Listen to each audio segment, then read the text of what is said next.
Hi everyone, welcome back to our channel. So today in this video I'm going to show you how to start mining on Blum Game. So let's get into the video. So firstly open up Telegram and launch the Blum Game. So I'm going to launch mine.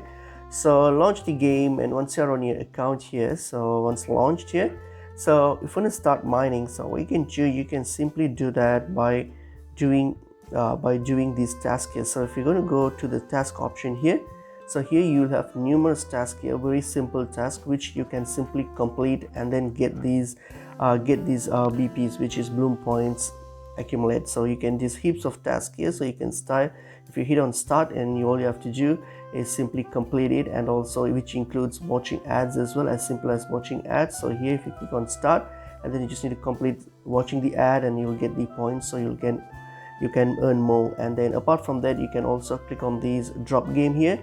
So if you click on this play option here, so you can play this drop game and earn and mine more this one as well. So for example here, all you have to do is simply tap on these green flowers and then just crash it. So the more you crash it, the more you will earn points here. And just try at the same time, they'll be dropping bombs as well, so make sure not to touch the bombs. But apart from that, all you have to do is just crush as many as you want, just crush it, and then you will get rewards for it. And that's pretty much it is. So I hope this video was helpful to you all. I'll see you in another video. Thank you.